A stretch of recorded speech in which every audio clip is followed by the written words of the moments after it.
안녕하세요. 파이팅 홍콩TV입니다. 오늘은 위험물 산업기사, 이론 부분, 위험물의 저장, 운반, 취급 등의 관리에 대해서 공부해 보도록 하겠습니다. 바로 시작합니다. 위험물의 저장, 운반, 취급 등의 관리는 위험물 안전관리법 시행규칙상에 잘 나와 있습니다만 모든 것을 다 암기하실 필요는 없고 중요한 부분을 중심으로 공부하시면 될 것 같습니다. 먼저 개념들을 좀 아셔야 되는데요. 첫 번째로 위험물. 위험물이라 함은 인화성 또는 발화성 성질을 가진 것으로 대통령령으로 정하는 물품입니다.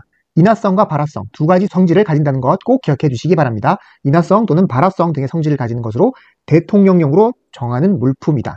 자, 지정 수량 이상이 있어야지만 위험물 안전관리법령상에 적용을 받아서 관리되고 하는 것인데요. 그럼 지정 수량이라는 건 무엇이냐?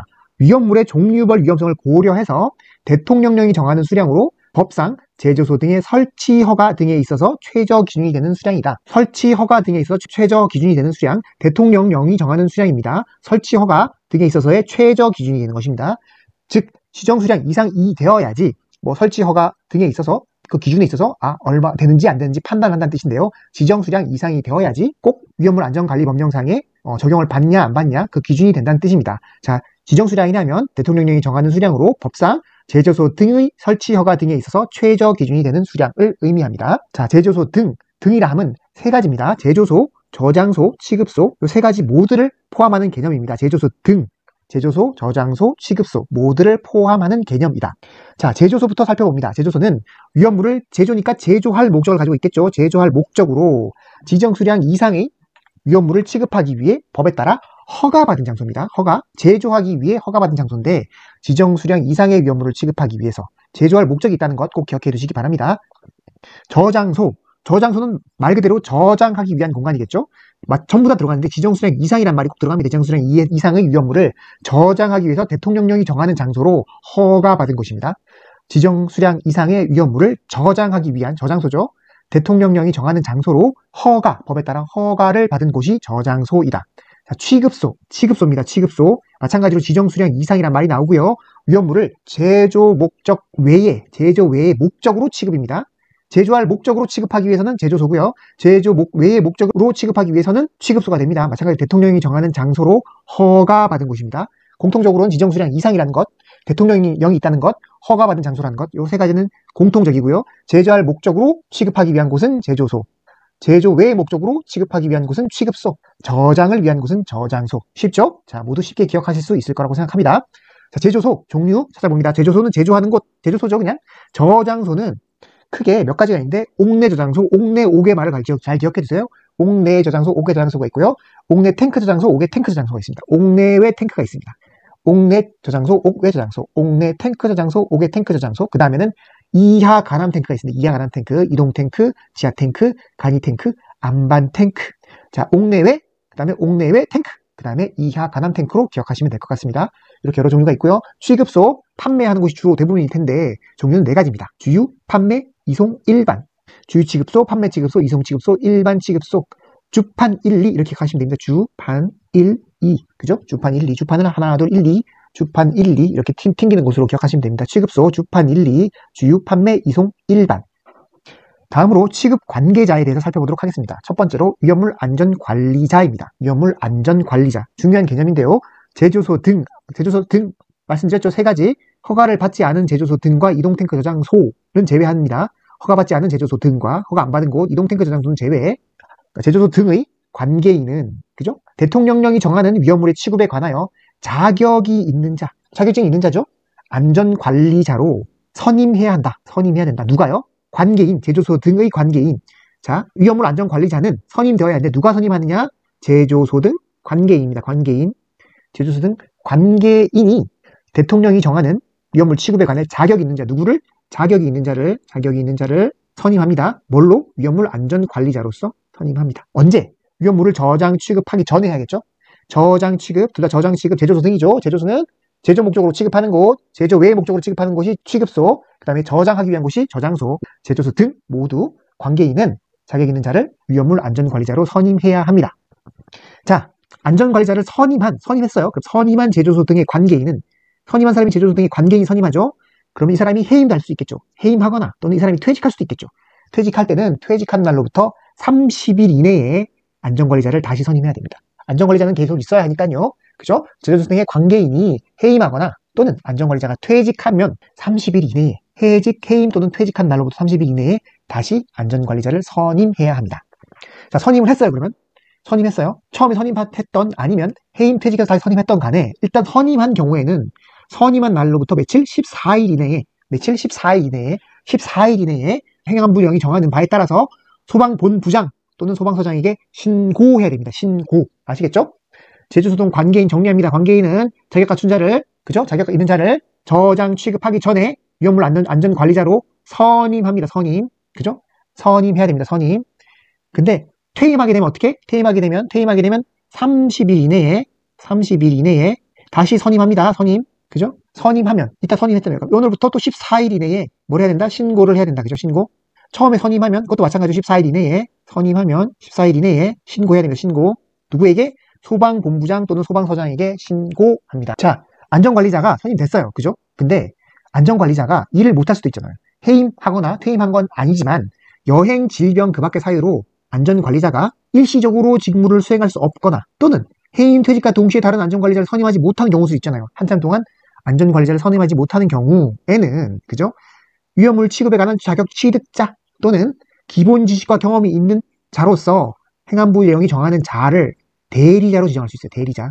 안전관리자가 직무를 수행하지 못하거나 해임, 퇴임했지만 바로 안전관리자를 선임하지 못한 경우가 있을 수 있잖아요. 적절한 자격 취득자를 갖춘 자를 찾지 못하거나 여러 가지 이유로 선임 못하는 경우에는 자격이 있는 자, 위험물 취급에 관한 자격 취득자 또는 기본 지식과 경험이 있는 자로서 행안부령이 정하는 자를 대리자로 지정하여서 어떻게든 그런 사람이라도 있어야 되잖아요. 지정하여서 직무를 대행하게 할 수 있다. 대행 기간은 30일을 초과할 수 없다. 30일. 그죠? 기억하시죠? 30일, 선임, 퇴임, 퇴직 시 30일, 그 다음에 신고, 선임하면 14일 신고, 그 다음에 30일은 또 뭐죠? 대리자로서 직무를 수행할 수 있게 하는 기간은 또 30일이다. 여기서 행안부령이 정하는 자는 뭐냐? 안전교육을 받은 자 또는 안전관리자를 지휘 감독하는 자. 그죠? 이 사람이 대리자가 될 수 있다는 뜻이겠죠? 자, 다음 위험물 운송 책임자 살펴보도록 하겠습니다. 운송 책임자잖아요. 책임자. 책임 뭐예요? 감독 또는 지원하는 사람이에요. 책임자는 감독 또는 지원을 하는 자, 운송을 감독 또는 지원하는 자를 운송 책임자라고 한다. 자격이 있습니다. 위험물 취급에 관해서 국가기술 자격을 취득하고, 바로 취득하면 안 돼요. 그리고 업무에 1년 이상 종사한 경력이 있는 자만이 책임자가 된다. 그죠? 그리고 운송에 관한 안전교육을 수료하고 관련 업무에 2년 이상 종사한 경력, 안전교육 수료 후 2년, 자격증 취득하고 1년, 이렇게 자격이 주어져 있습니다.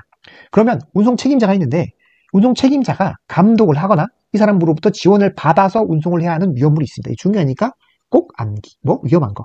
알킬, 오올킬하는 거, 오올킬 알루미늄, 오올킬 리튬 또는 알킬, 요것들이 함유하는 위험물. 즉, 요거 두 가지죠. 알킬 알루미늄, 알킬 리튬, 오올킬하는 것들은 매우 위험하다. 그렇기 때문에 위험물 운송 책임자의 감독 지원을 받아서 운송해야 한다. 알킬 알루미늄, 알킬 리튬 또는 이들을 함유하는 위험물. 자, 그러면 어떻게 운송을 감독하거나 지원을 하는가에 대해서 살펴봅니다. 가장 쉬운 건 동승이겠죠. 운송물 책임자가 이동탱크 저장소에 동승해서, 그죠? 필요한 감독 지원을 하는 방법. 동승하면 가장 명확한 방법입니다. 다만 운전자, 책임자의 자격이 있을 경우에는 운송 책임자의 자격이 없는 자가 동승할 수 있다. 이런 또 규정도 있습니다. 자, 그러면 운송 감독 또는 지원을 위해서 별도의 동승 안 하고 별도의 사무실입니다. 별도의 사무실에서 책임자가 대기하면서 아래처럼 하면, 동승하지 않고 요렇게 하면 그런 것도 위험물 운송의 감독 지원 방법에 해당한다는 거거든요. 동승하거나 동승하지 않기 위해서는 별도의 사무실에서 어떻게 운송 경로를 미리 파악하고 관할 소방관서 또는 관련 업체에, 그죠? 연락 체계를 갖추는 것.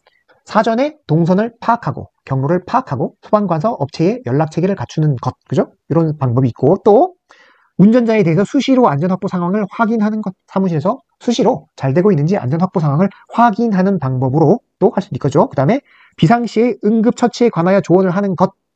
당연히 비상시에 응급처치에 관해서 책임자가 감독 지원의 방법으로 조언을 할 수 있을 것입니다. 그 밖에 안전 확보에 관하여 필요한 정보를 제공하고 감독 또는 지원하는 것.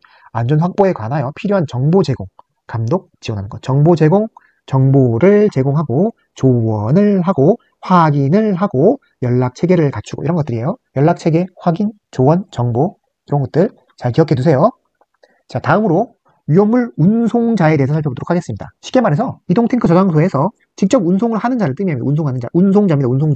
위험물 운송자입니다. 그죠? 참고로 운반자는 뭐죠? 위험물 운반자는 용기를 운반하는 자예요. 위험물을 담은 용기를 운반하는 자를 위험물 운반자라고 한다. 운반은 용기, 적재 방법, 운반에 관한 기준에 따라서 잘 해야겠죠. 용기, 적재 방법, 운반 방법에 관한 기준에 따라서 운반을 한다. 운반을 한 자, 용기를 운반한 자를 위험물 운반자라고 한다. 우리 여기서는 위험물 지금 운송자에 대해서 살펴보고 있습니다. 자, 위험물 운송자, 운반자 자격을 확인하기 위해서 소방공무원, 경찰공무원이에요. 소방공무원, 경찰공무원은 자격증을 제시 요구할 수 있다. 그리고 신원 확인을 위해서 증명서를 제시 요구할 수 있다. 누가? 소방공무원, 경찰공무원. 자격증이 확인하기 위해서. 그죠? 위험으로 운반하는 차량에 대해서 소방공무원, 경찰공무원 세워가지고 이런 거 확인, 제시 요구를 할 수 있습니다. 자, 위험물 운송자 자격 살펴봅니다. 국가기술자격법에 따른 위험물 분야의 자격을 취득할 것, 그죠? 자격을 취득할 것, 자격증 취득, 위험물 분야의 자격증 취득, 그 다음에 안전교육을 수료할 것, 자격과 교육 수료예요. 자격과 교육 수료, 자격과 교육 수료. 자, 운송자, 위험물 운송자, 운송시 준수사항 살펴봅니다. 자, 개시 전에 밸브, 폐쇄장치, 맨홀 및 주입구에 뚜껑, 소화기 등 점검을 충분히 할 것. 뭐 너무 당연한 얘기죠.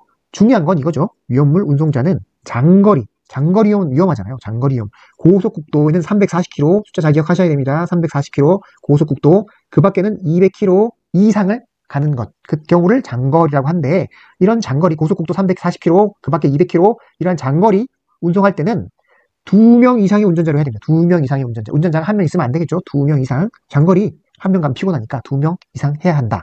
다만 예외가 있습니다. 예외 꼭 기억해 두셔야 됩니다. 예외. 자, 운전 책임자를 동승시킨 경우 운전자가 1명만 있습니다. 책임자가 있다면 동승시킨 경우 1명만 있어도 된다. 그리고 위험물이 2류 위험물, 3류 위험물, 칼슘 또는 알루미늄 탄화물이죠. 또는 이것을 함유한 것. 그리고 4류 위험물, 특수인화물은 제외된 거. 특수인화물 제외. 2, 3, 4류. 운송자를 동시시킨 경우 2, 3, 4류인 경우 칼슘 또는 알루미늄 3류인 경우에는 탄화물인 경우. 그 다음에 운송 도중 2시간마다 20분. 2시간마다 20분이에요. 2시간마다 20분. 30분 아닙니다. 3시간마다 30분. 사실은 3시간마다 20분 아니고 2시간마다 20분. 2시 20분이 2시 20분. 2시 20분. 이런 경우에는 2명 이상의 운전자로 하지 않는다. 예외. 다시 운송 책임자를 동승시킨 경우 2, 3, 4류. 4류는 특수인화물 제외. 3류인 경우는 칼슘, 알루미늄 탄화물인 경우. 그 다음에 2시간마다 20분. 2시 20분인 경우에는 2인 이상의 운전자로 하지 않아도 된다. 자, 위험물 운송자는 그죠? 탱크 저장소를, 이동 탱크 저장소를 휴식 고장동으로 일시 정차시킬 수가 있잖아요. 그때는 당연히 안전한 장소를 택하고, 일시 정차할 때는 안전한 장소를 택하고, 그죠? 안전 확보에 주의해야 된다. 또, 위험물 운송자는 이동 저장 탱크로부터 현저하게 새는 등, 위험하잖아요. 현저하게 새는 등 위해 발생 우려가 있는 경우에는 응급 조치를 강구하는 동시에 관계기관에 통보한다. 너무 당연한 얘기죠? 머릿속에 한번 그려보세요. 어떻게 되는지. 차를 세울 때는 안전 곳에 세우고, 그죠? 그 다음에 안전 확보에 주의해야 된다. 그죠? 그 다음에 셀 것 같으면 현저하게 새는 위험이 있으면 당연히 응급조치하고 관계기관에 통보한다. 자, 다음으로 위험물, 4류 위험물에 있어서는 특수인화물, 제석유류, 조금 강한 것들이죠. 위험물을 운송하게 하는 자는 위험물 안전카드를 운송자로 하여금 휴대하게 한다. 위험물 운송자로 하여금 위험물 안전카드를 갖고 있게 해야 됩니다. 4류 위험물에 있어서는 특수인화물 제1 석유류 하나고요. 그러면 카드를 갖고 뭐 하느냐? 카드에 기재된 내용에 따라서 해야겠죠? 그죠? 다만 그 밖에 불가피한 사유가 있을 경우는 따르지 아니할 수 있다. 이렇게 돼 있는데요. 기본적으로 카드에 기재된 내용을 따라야 합니다. 자, 안전교육 살펴봅니다. 안전교육. 관리자, 탱크 시험자, 운반자, 운송자 등 등등 나오죠. 자, 대통령이 정하는 자 등 대통령이 정하는 자는 소방청장이 실시하는 안전교육을 받아야 됩니다. 소방청장, 안전교육 실시 주체 소방청장인데 소방청장이 실시하는 안전교육을 받아야 한다. 자, 다음으로 저장 취급 기준에 대해서 살펴보도록 하겠습니다. 위험물 안전관리법상 저장 취급 기준이 있는데 이 법의 적용을 제외되는 경우가 있습니다. 뭐냐? 항공기 선박, 철도 및 궤도, 항공기 선박, 철도, 궤도, 일반적인 운송수단, 우리가 도로로 가는 그런 것들이 아니죠.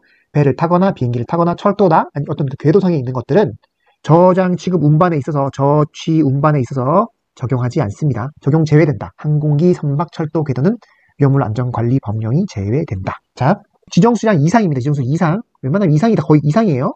위험물을 저장소 아닌 장소에 저장하거나 제조소 등이 아닌 장소에서 취급해서는 안 된다. 너무 당연한 얘기죠? 너무 당연한 얘기. 저장소 아닌 곳의 장소, 제조소 아닌 곳에서 취급, 제조소 취급소도 마찬가지. 제조소 취급소가 아닌 장소에서 취급해서는 안 됩니다. 위험물 지정수량 이상이면. 다만 90일 이내, 한시적으로 90일 이내 뭐에 따라? 시도 조례에 따라서 관할 소방서장의 승인이 있다면 임시적으로 저장하거나 취급할 수 있다. 자, 원칙은 지정수량 이상이면은 저장소, 취급소, 제조소 등이 아닌 곳에서 저장하거나 취급하면 당연히 안 되는데 90일 이내라면 시도 조례에 따라서 관할 소방서장이 승인이 있으면 임시적으로 저장하거나 취급할 수 있다. 자, 90일 이내 기간 잘 기억해 두시고요. 만약 지정수량 미만인 경우, 보통 경우는 크게 위험물 안전관리법은 크게 관심이 없어요. 미만인 경우. 그래서 저장 또는 취급에 있어서는 위험물 안전관리 법령에 적용되는 것이 아니라 시도조례에 정한 대로 취급됩니다. 저장 취급돼요. 시도조례에 정한 대로 지정 수량 미만인 경우 저장 취급 운반이잖아요. 저장 취급은 시도조례에 대해서. 근데 운반의 경우는 아니다. 이게 무슨 말이겠어요? 운반의 경우는 위험물 안전관리 법령이 적용된다. 그죠? 지정 수량 이상일 경우에는 운반의 경우에도 당연히 적용되고 지정 수량 미만인 경우에 운반의 경우에는 위험물 안전관리 법령이 적용된다. 지정 수량 미만인 경우는 저장 취급에 있어서는 안전관리 법령이 아니라 시도조례에서 정한 대로 저장 또는 취급한다. 이렇게 되어 있습니다. 자, 저장소에는 뭘 저장하죠? 위험물을 저장하는데 그 외에는 저장하면 원칙적으로 안 됩니다. 당연하겠죠. 저장소는 위험물을 저장하기 위한 장소이니까요. 근데 옥내외 저장소가 있어요. 옥내외 저장소. 저장소 여러 개 맞죠? 옥내 저장소, 옥내외 탱크 저장소, 이하 간암 탱크 이렇게 있죠. 근데 어쨌거나 옥내외 저장소 같은 경우에는 1m 간격을 두는 경우, 그다음에 옥내외 탱크 저장소, 지하 이동, 이하인 경우에는 할 수 있다. 저장 가능하다. 뭐? 구조 설비에 나쁜 영향을 주지 않으면 위험물 외의 물질도 저장할 수 있다. 원래는 안 되는데 옥내외 저장소는 1m 간격, 옥외내외 탱크 저장소, 지하 저장소, 이동 탱크 저장소는 설비 구조에 영향을 주지 않으면 가능하다. 이렇게 되어 있습니다. 자, 그리고 유별을 달리하는 위험물끼리는 같이 적용하면, 다른 유별은 같이 저장하면 안 된다. 이 경우도 가능한 경우가 있습니다. 옥내외 저장소의 경우 1m 간격이었죠. 옥내외 저장소의 경우 1m 간격을 두고 저장 가능하다. 어떤 것들? 아래의 물질들. 그죠? 자, 뭐 인류, 알칼리 금속 가산화물과 오류, 인류와 육류, 인류와 삼류 자연발화성 물질, 황림 제외가 아니라 황림 및 이를 포함한 것입니다. 수정합니다. 황림 제외 아닙니다. 황림 및 이를 포함한 것. 그 다음에 이류 중 인화성 고체와 사류, 삼류 중 알킬 알루미늄 등과 사류, 알킬 알루미늄, 알킬 리튬 함유한 것 하나죠. 사류 중 유기가산화물과 이를 함유한 것과 오류 중 유기가산화물 중 이를 함유한 것. 이렇게 돼 있죠. 자, 암기는 111, 234로 일단 되어 있다는 걸 기억하시고 111, 234. 다음 문장의 첫 말이에요. 1하로 16, 13자, 그죠? 2인사, 3할, 4할, 4유, 5유로 기억해 보시기 바랍니다. 자, 111, 234, 1하로 16, 13자, 2인사, 3할, 4할, 4유, 5유 이렇게 기억하시면 좀 쉬울 것 같아요. 자, 옥내 저장소의 경우 동일 품명 위험물일지라도 동일 분명히 같아요. 그죠? 근데 자연 발화 위험이 있는 경우, 그죠? 자연 발화 위험이 있는 경우 위험물을 다량 저장할 경우에는 지정 수량 10배마다 구분해서 0.3m 간격을 둔다. 옥내 저장소라는 경우, 옥내 저장소 경우에는 동일 품명이라도 너무 많으면 위험하잖아요. 그러니까 10배마다 0.3m 간격을 두고 구분하여서 저장을 하도록 한다. 이렇게 되어 있습니다. 자, 옥내 저장소 기계에 의해 하역하는 구조로 된 용기만을 쌓는 경우, 이 문구를 그냥 그대로 기억하세요. 기억에 의해 하역하는 구조로 된 용기만을 겹쳐 쌓는 거, 기계에 의해 하역하는 구조로 된 용기, 그 용기만을 겹쳐 쌓는 경우에는 6m까지 쌓을 수 있다. 사류 위험물 중 3석유류, 4석유류, 동식물류, 4 동식물류 수납하는 용기만을 겹쳐 쌓는 경우에는 4m까지예요. 그 밖의 경우는 3m, 6m, 4m, 3m 초과하여 쌓으면 안 된다. 옥내 저장소 같은 경우 기계에 의해 하역하는 구조로 된 용기, 그것만 쌓는 데는 6m까지 좀 높이 쌓을 수 있죠. 근데 사류위험물 중 삼류위험물, 삼류석유, 3석유류, 제4석유류, 동식물류는 4m까지, 그 밖에는 3m까지만 쌓을 수 있다. 초과해서 쌓으면 안 된다. 그리고 옥내 저장소 같은 경우 용기 수납하는 경우 온도가 너무 높으면 안 돼. 55도를 넘어가지 않도록 한다. 자, 다음으로 알킬 알루미늄 등을 저장 또는 취급하는 이동 탱크 저장소. 뭐 알킬 알루미늄이요. 올킬하는 거, 위험한 거, 이동 탱크 저장소. 자, 이동 탱크를 차를 달고 움직이는데 뭘 해야 되는지 보면 긴급시 연락처, 응급조치에 관하여 필요한 사항 기재한 서류, 방호복, 고무장갑, 밸브 등을 재는 결합고무, 휴대폰 확성기를 비치한다. 이렇게 되는데 한번 이해를 해보시면 될 것 같아요. 자, 이동 탱크 저장소에 알킬 알루미늄 위험한 거를 싣고 가다가 문제가 생길 것 같아요. 그럼 어떻게 해야겠어요?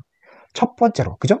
어떻게 해야 되는지 매뉴얼 같은 게 필요하잖아요. 응급조치에 관하여 필요한 사항을 기재한 서류. 이게 당연히 필요하겠죠. 매뉴얼을 먼저 보고, 어떻게 해야 되지? 그 다음에 뭘 해야겠어요? 자기 몸을 감싸야 될 거 아니에요. 그죠? 방호복을 입고 고무장갑을 끼워야 될 거 아니에요. 그리고 그 다음에 상황을 전파해야겠죠. 휴대용 확성기 피하세요. 상황을 전파하고 긴급시 연락처, 누가 와서 또 보면 연락할 필요가 있으니까 연락처 같은 거 남겨둬야겠죠. 긴급시 연락처, 휴대용 확성기 남겨두고 그 다음에 나머지 뭐 하겠어요? 옷도 입고 매뉴얼대로 확성 전파도 하고 그다음 뭐 하겠어요? 잠궈야 될 거 아니에요. 밸브 등을 재는 결합 전구가 필요하다. 상황을 이해하면 돼요. 상황을 이해하면 다 외울 필요가 없이, 자, 그 스토리 이해해 봅시다. 이거 큰일 났네. 그죠? 매뉴얼을 펴고, 옷을 입고, 장갑을 끼고, 그 다음에 상황을 전파하고 확성기로, 그 다음에 뭐 누가 보고 내가 없을 경우도 있으니까, 긴급시에 이동, 연락처는 당연히 남겨두는 거겠죠. 연락처를 남겨두고, 다 했으면 뭐, 잠궈야 되잖아요. 밸브 등을 대는 결합 공구 등을 비치해 둬야만 하겠죠? 자, 외울 필요 없이 이해하시고 그림을 잘 그려보시면 쉽게 이해하실 수 있을 거라고 생각합니다. 암기가 가능할 거라고 생각합니다. 자, 다음. 알킬 알루미늄 등 아세트알데히드, 디에틸에테르 등 요거 특이한 것도 잘 기억해 두세요. 알킬알루미늄, 아세트알데히드, 디에틸에테르. 요 세 가지는 조금 특이하니까 그 점을 잘 염두에 두시고 기억해 두시면 좋을 것 같습니다. 알킬알루미늄, 아세트알데히드, 디에틸에테르. 자, 이동 저장 탱크에 알킬알루미늄 등을 저장하는 경우에는 알킬알루미늄 20kPa 이하의 압력으로 불활성 기체를 봉입하여야 될 것. 자, 다시 이동 저장 탱크에 알킬알루미늄 등을 저장하는 경우에는 20kPa 이하의 압력으로 불활성 기체를 봉입하여 둘 것. 자, 이것이 기준입니다. 그 다음에 옥내외 저장 탱크 또는 지하 탱크 중 압력 탱크예요. 압력 탱크에 저장하는 아세트알데히드, 디에틸에테르는 뭐 40도 이하의 온도로.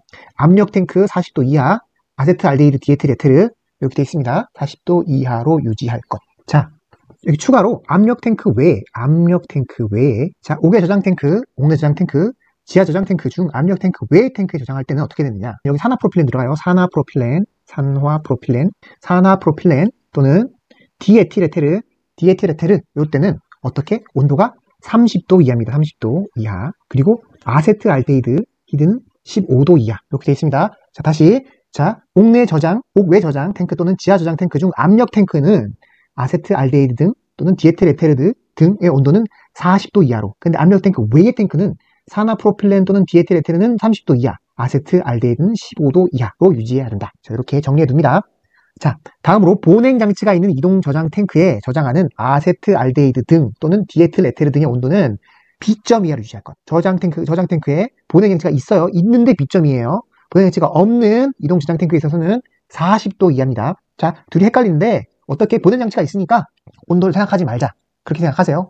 보냉 장치가 있으니까 온도를 생각하지 말자. 그러니까 그냥 B점이야. 보냉 장치가 없다면 인위적으로 온도를 생각해야겠다. 그럼 40도 이하.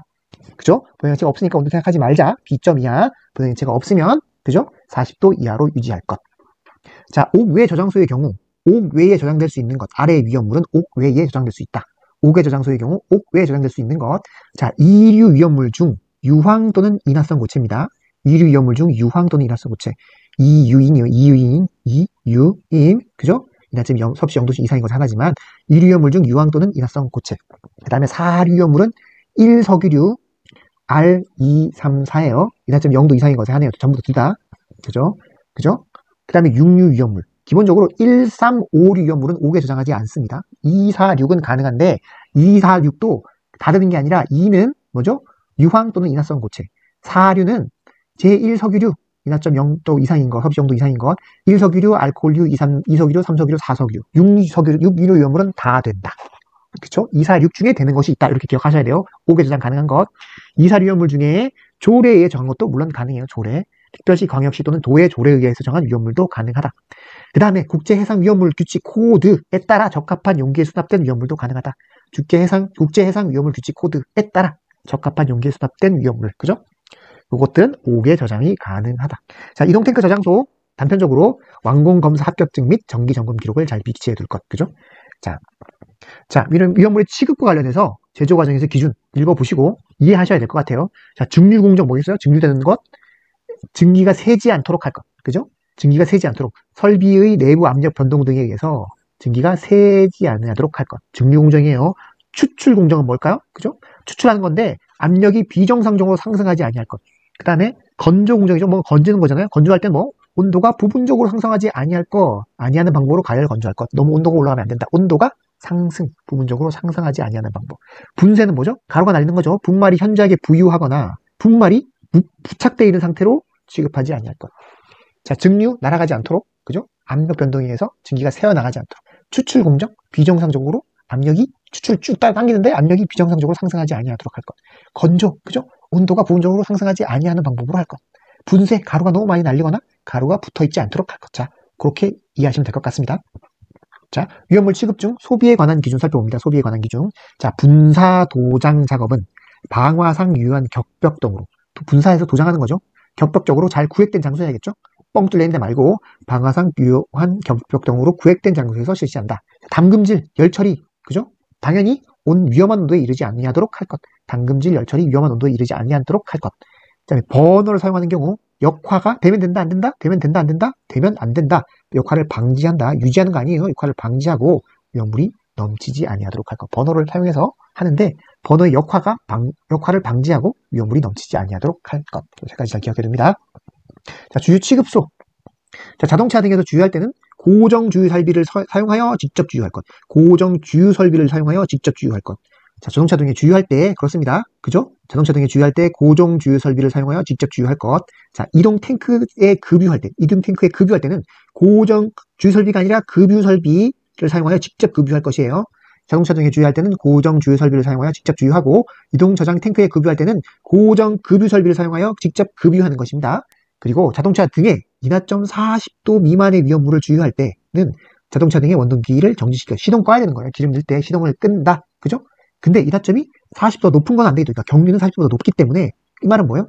정지를 안 시켜도 된다. 시동을 안 꺼도 된다는 뜻입니다. 하지만 끄는 게 더 안전하겠죠? 반드시 꺼야 하는 건 40도 미만인 위험물 주유할 때 자동차 등의 원동기를 정지시킨다. 이렇게 되어 있습니다. 다만 주유하는 동안 방출되는 가연성 증기를 회수하는 설비가 부착된 고정 조유 설비에 의해 할 때는 안 꺼도 된다. 이렇게 되어 있습니다. 가연성 증기가 날아가니까 위험한 거니까 그거를 다시 회수하는 설비가 부착되어 있는 고정 주유 설비가 있다면 시동을 끄지 않아도 됩니다.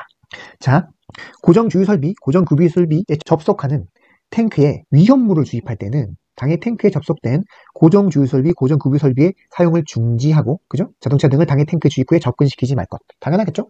거기에다가 위험물을 넣어야 되는데 거기로부터 빠져나가는 어떤 그 설비를 사용하면 안 되겠죠. 쓰지 말고 중지시키고, 자동차 등도 주입구 근처에 가면 안 되겠죠. 그죠? 갈 필요가 없다. 접근시키지 말 것.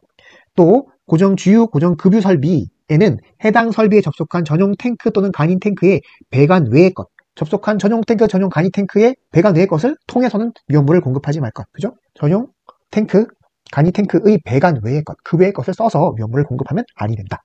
자, 이동 탱크 저장소 취급 기준. 그죠?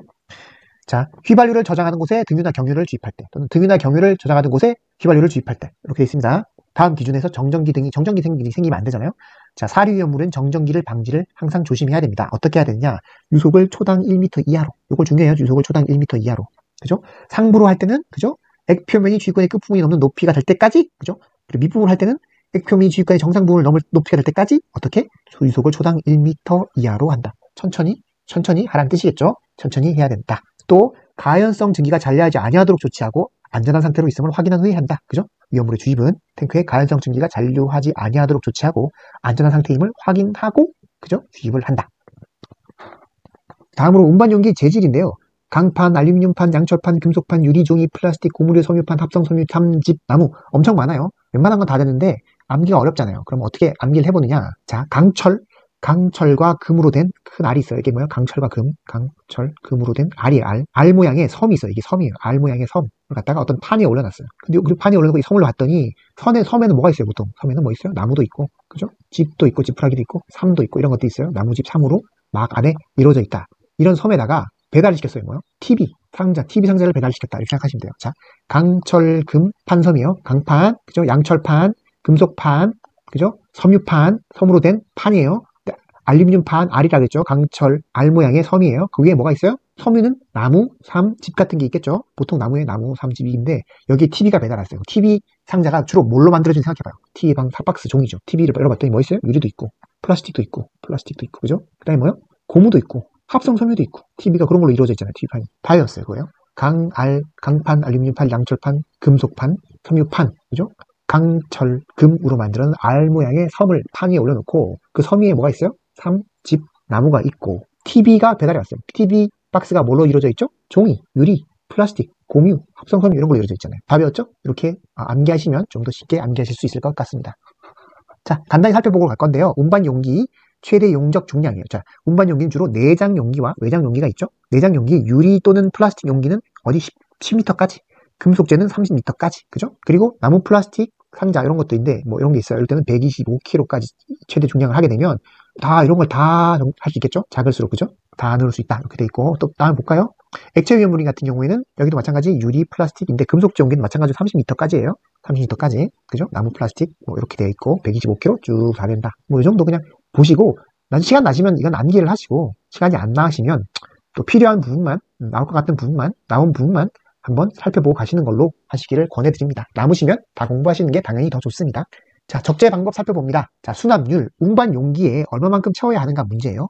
자, 고체 위험물은 95%, 내용적의 95%예요. 95%. 액체 위험물은 내용적의 98%.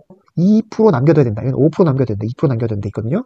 그 액체는 55도 온도에서 누설되지 아니하도록 충분한 공간 중적을 유지하도록 한다. 이렇게 더 있습니다. 그 다음에 알킬 알루미늄, 알킬, 올킬하는 것들 얘는 90%까지예요. 중요하니까 95%, 98%, 95%다 기억하시고요. 액체 유물은 원래 55도인데 알킬 알루미늄은 50도 온도에서 5% 이상의 공간 중적을 유지하도록 이 부분도 꼭 기억해 두시게 됩니다. 색깔 빨간 거 꼭 기억해 두시고 고체 95, 액체 98, 알킬 알루미늄은 90, 근데 50도 온도에서 5% 이상의 공간 중적 유지한다. 다음 피복 조치 살펴봅니다. 차광성 있는 피복, 햇빛을 가리는 피복으로 가려야 될 것들, 그죠? 자, 인류, 당연히 가려야겠죠? 인류, 당연히 가려야 될 것 같아. 산화성 물질, 인류와 육류, 둘 다 햇볕 쬐면 안 되죠. 인류, 육류 당연히 쬐면 안 됩니다. 또 삼류 중 자연 발화성 물질, 당연히 안 되겠죠? 사료, 특수인화물 당연히 안 되겠고, 오류. 자, 거의 다 들어가요. 2류를 빼고 거의 다 들어가는데, 차광성은. 근데 특히 1, 6류, 5류는 다 되고, 3류, 4류는 좀 특이하다. 3류는 자연 발화성, 4류는 특수인화물. 그죠? 이렇게 된다. 1, 5류 되고, 3류는 자연 발화성, 4류는 특수인화물. 자, 방수성, 물 맞으면 안 되는 것들, 당연히 물 피해야 되는 것들이겠죠? 세 가지 있죠, 당연히. 1류 중 알칼리 금속 과산화물, 2류 중 철마금, 그죠? 철마 금속분, 3류 중 금수성 물질. 너무나 당연해서 쉽게 암기하실 수 있을 거고요. 자, 보냉 컨테이너에 수납하는 등 온도 관리를 해야 하는 것은 5류 중 55도 이하에서 분해될 우려가 있는 것. 5류 중입니다. 5류 중 55. 5류 중 55 이하에서 분해될 우려가 있는 것. 5류 중 55 이하에서. 자, 운반 용기를 겹쳐 쌓는 경우 운반 용기는 3m 이하로 쌓아야 된다. 몇 미터? 3m 이하로 쌓는다. 자, 다음으로 되게 중요한 내용인데요. 운반 용기 외부의 표시사항입니다. 자, 운반 용기 외부에 뭘 써야 되느냐? 첫 번째로 그 물질에 가서 쓰는 거예요. 물질의 품명을 쓰고, 당연히 쓰겠죠. 몇 등급, 위험 등급을 쓰고, 화학명을 쓰고, 수용성인지 여부를 씁니다. 수용성 표시는 사료 위험물 중 수용물인 것의 하나입니다. 이렇게 있습니다. 품명을 쓰고, 위험 등급을 써야 될 것 같죠? 그 다음에 화학명도 써야 될 것 같아요. 그 다음에 수용성인지를 씁니다. 그 다음에 얼마만큼 실었는지, 그 다음에 수량을 쓰고요. 그죠? 위험물 자체, 그 다음에 그 수량, 그 다음에 각 위험물에 따른 주의사항, 이 세 가지죠. 위험물 자체의 품명, 위험 등급, 화학명, 수용성, 그 다음 위험물의 수량, 위험물에 따른 주의사항. 자, 주의사항 살펴볼게요. 알칼리 금속 과산화 물의 경우 뭐 쓴다? 화기 충격주의, 물기 염금 및 가염물 접촉주의 이렇게 씁니다. 자, 그 밖의 것은 화기 충격주의, 가염물 접촉주의예요. 물기 염금만 하나 더 들어가 있다. 알칼리 금속 과산화 물이기 때문에. 자, 이류, 철마금은 화기주의가 있고 물기 염금이 있습니다. 일단 이류는 전부 다 화기는 조심해야 돼요. 화기를. 근데 인화성 고체는 화기를 엄금해야 되고요. 나머지는 주의를 해야 돼요. 근데 철마금은 물도 조심해야 되겠죠. 물기 엄금도 있습니다. 3류 자연 발화성 물질 화기 엄금 공기 접촉, 이것도 엄금이네요. 죄송합니다. 오타합니다. 화기 접촉 공기 접촉 엄금, 금속 물질은 당연히 물기 엄금이 있고, 4류 화기 엄금, 5류 화기 엄금 충격주의, 6류 가염물 접촉주의. 1류와 6류는 비슷한 부분이 있어요. 가염물 접촉주의 둘 다 있죠. 자, 이것이 위험물에 따른 주의사항입니다. 알칼리 금속 과산화물 1류 화기 충격주의, 물기 염금 및 가염물 접촉주의. 그 밖의 것은 화기 충격주의, 그 다음에 가염물 접촉주의. 2류는 대부분 화기가 있는데 인화성 고체는 화기 엄금, 나머지는 화기 주의인데 철마금 같은 경우에는 물기 엄금도 있습니다. 당연히. 자, 3류 금속 물질 당연히 물기 엄금 있을 거고요. 자연 발화성 물질은 뭐 화기 엄금 및 공기 접촉 엄금도 있다. 그다음 4류는 화기 엄금, 5류도 화기 엄금, 충격주의, 6류는 가염물 접촉주의, 1류와 마찬가지 가염물 접촉주의가 있습니다. 자, 운반 용기 외부에 표시해야 될 위험물에 따른 주의사항이고요. 이와 함께 같이 외우면 좋을 것이 제조소의 게시판에 게시할 내용이 있습니다. 제조소의 게시판에 게시할 내용. 자, 위에 대해서 일정 부분이 없어지고 남는 부분만 남은 거예요. 1류 알칼리성 금속 과산화물, 물기 엄금만 남았어요. 그럼 나머지는 뭐죠? 화기 충격주의, 가염물 접촉주의는 다 없어졌죠. 그 밖에도 원래 그 화기 충격주의, 가염물 접촉주의가 있었는데 없었으니까 없음만 남은 거예요. 자, 2류 인화성 고체 중 화기 엄금은 남아야겠죠. 그죠? 그 다음에 화기 주의도 남아 있습니다. 화기 엄금. 그러니까 3류 자연 발화성 물질 화기 엄금 남아 있어야겠죠. 금속 물질 물기 엄금 남아 있습니다. 4, 5, 6 화기 엄금 남아있고 6류는 없습니다. 이렇게 되어 있습니다. 자, 암기는 어떻게 하냐? 자, 물기 엄금은 뭐가 딱 두 개 남죠? 알칼리 금속 과산화물과 금수성 물질. 두 가지 물기 엄금 빠졌어요. 화기 주의는 2류 인화성 2류 위험물 중 인화성 고체는 화기 엄금이고 그를 제외한 나머지 2류 위험물은 화기 주의입니다. 자, 1류는 뭐가 있죠? 알칼리 금속 과산화물을 제외한 나머지 1류 없어졌잖아요. 없음. 6류도 없음. 이 두 가지는 없어요. 그죠? 그리고 나머지는 모두 화기 엄금이다. 이렇게 기억하시면 될 것 같아요. 자, 기계에 의해 하역하는 구조로 된 운반 용기 표시사항 살펴봅니다. 위에서 설명한 운반 용기 외부에 표시하는 사항 외에도 기계에 의해 하역하는 구조로 된 운반 용기에는 몇 가지 추가로 표시해야 되는 게 있어요. 뭐가 있느냐? 운반 용기가 튼튼한지, 오래되지 않았는지, 운반 용기의 제조년, 월, 및 제조다의 명칭이 들어가고요. 겹쳐 쌓았을 경우 얼마만큼 쌓을 수 있는지 겹쳐 쌓기 하중이 들어갑니다. 쌓기 시험 하중이 들어가고요. 운반 규정에 의한 중량도 들어갑니다. 플렉서블 외면 최대 총중량, 플렉서블이면 최대 수용 중량 이렇게 들어갑니다. 자, 운반 용기 제조년, 월 및 제조다의 명칭. 겹초 쌓기, 시험 하중, 운반전기 종류에 따른 규정에 의한 중량, 플렉서블 외면 최대 종우 중량, 플렉서블 운반전기면 최대 수용 중량 이렇게 들어갑니다. 자, 오늘은 여기까지고요. 파이팅 홍콩TV였고 다음 시간에 더 좋은 내용으로 찾아뵙도록 하겠습니다. 감사합니다.